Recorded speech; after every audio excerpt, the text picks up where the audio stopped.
Dramática prova de autenticidade. A mensagem consoladora, recebida pelo médium Xavier, na madrugada de 8 para 9 de junho de 1973, em reunião pública da Comunhão Espírita Cristã, em Uberaba, Minas, foi primeiramente publicada em A Nova Era, de Franca, Estado de São Paulo, de 31 de julho de 73, com ligeira nota da redação afirmando que a mensagem em si e os dados nela contidos são autênticos e totalmente comprovados pela família de Charles. A Nova Era, 31 de julho de 73, ano 46, N graus 1390.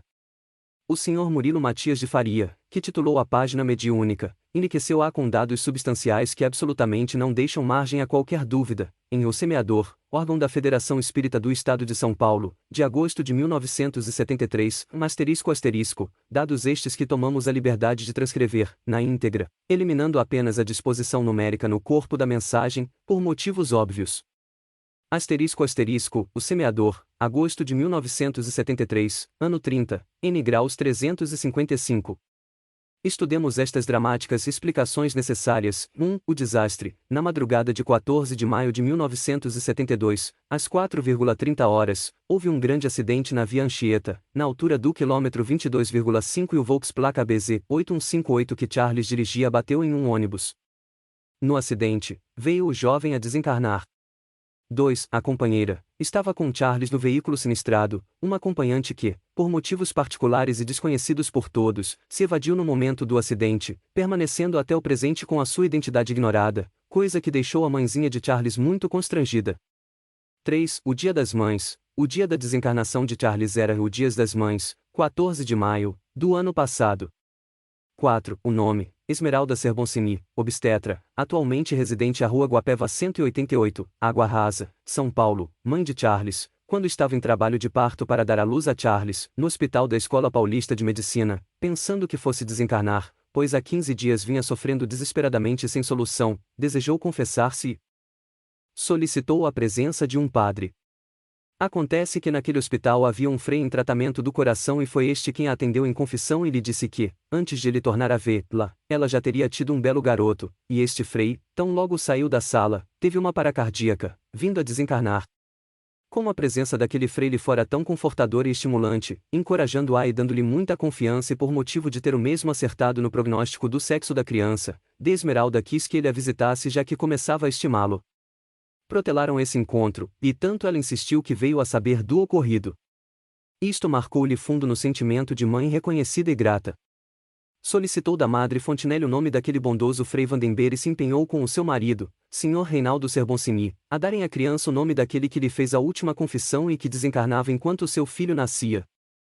De Esmeralda já tinha um nome para dar à criança, caso fosse homem, o de Charles, em memória de um bondoso mestre de música que tanto ajudara na sua infância a pobre de menina amante da sétima arte. Depois de muita luta no cartório conseguiram registrar a criança com o nome de Charles Vandenberg Fernandes Serboncini.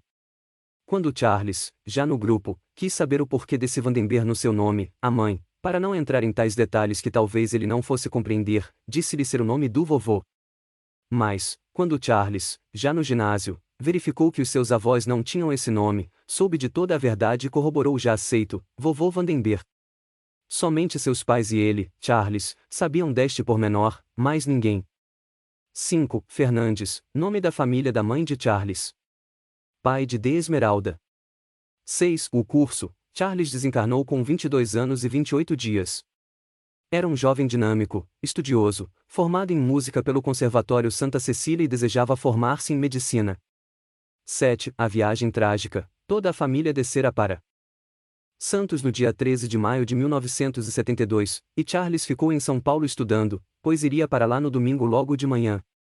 Acontece que uma jovem pediu aos amigos de Charles o endereço dele e encontrando-o, solicitou-lhe que a levasse para Santos, o que ele fez, saindo de São Paulo no sábado de madrugada, quando ocorreu o desastre.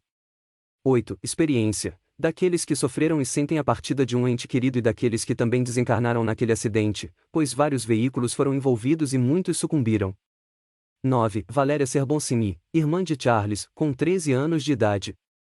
10. Ajuda fraterna. Charles sempre ajudou aos cegos, aos necessitados e às crianças em geral, pois seu coração de jovem detinha sentimentos de fraternidade que eram uma constante em toda a sua curta vida.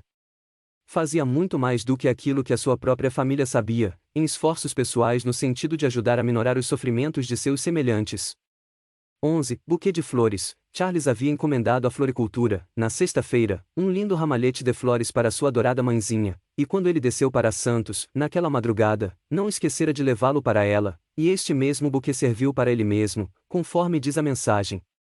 12. O beijo. Era um costume sadio e carinhoso que Charles tinha. Toda vez que se dirigia à sua mãe através de bilhetinhos, ele colocava no fim dos dizeres, um beijo do seu filho, sempre seu filho do coração. A mensagem assim termina. Pelos 12 itens acima, comprova-se a identidade do espírito, uma vez que de Esmeralda nada disse a Chico Xavier. Ela foi sozinha para Uberaba, ainda em roupa de trabalho, a fim de, mais uma vez, tentarem indo lá, receber alguma mensagem, um consolo, e saber do querido Chico como poderia ajudar ao Charles além de suas preces e porque, apesar de católica, de Esmeralda acreditava que os chamados mortos poderiam comunicar-se com os vivos na carne, e agora ela tem certeza, e a mensagem veio, em 52 páginas psicografadas em alta madrugada, num ambiente de orações, tranquilidade, em que o alto chega a nós como dádiva do Pai.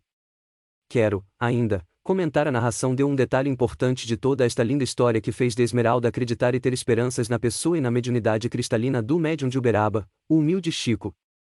Quando Charles desencarnou, devido à hemorragia, pois que não sofreu nenhuma fratura, seu corpo estava perfeito, somente havia 2 cortes nas suas faces e esses cortes não foram devidamente suturados, e esvaiu-se em sangue por mais de 5 horas, pois o corpo ficou como que abandonado até que a família o localizasse. De Esmeralda, com tanto conhecimento entre médicos, vira seu amado filho morrer por falta de assistência e então se revoltou e abandonou tudo, ficando assim como que desarvorada, à cata de consolações, à procura dos porquês, querendo explicações, e quando soube que o Chico Xavier estaria autografando livros na casa transitória em São Paulo, no mês de maio último, pediu ao seu marido que a levasse a ele. Ela queria vê-lo. O casal chegou lá pelas 9 horas e recebeu o cartão no 4366, pelos seus cálculos, estariam perto do Chico dali a umas 20 horas. Não poderiam esperar e ela necessitava falar-lhe. Soube então que o Chico estava numa reunião particular, com várias personalidades, deputados, vereadores, pois tratavam da concessão do título de cidadão paulistano real médium, e ela conseguiu, por fim, se adentrar no recinto, com muita dificuldade, segurando entre as mãos e com a capa apertada e virada para o seu colo, o livro que o seu marido lhe comprará na entrada. Assim que ela se alojou muito mal entre aqueles que estavam por detrás do Chico, um rapaz lhe disse: "Dona, agora não é hora, o Chico só vai autografar livros depois das 14 horas. Ela respondeu-lhe: "Mas não me interessa autógrafo, pois eu já tenho o livro, eu queria era cumprimentar o Chico." Nisso, entre toda aquela barulheira e apertos e empurrões, Chico ouviu o que ela disse voltando. Se, sem a mirar, tocando-lhe nos ombros, por entre outros ombros, lhe diz: "Filha, você tem o livro? Então leia a página 107. Ele não tinha visto o livro e nem sabia qual livro era, e incontinenti, os presentes os distanciaram pelo acúmulo de gente e ela saiu da sala e, no carro com o marido, abriram o livro naquela indicada página e ambos com os olhos marejados, leram o seguinte: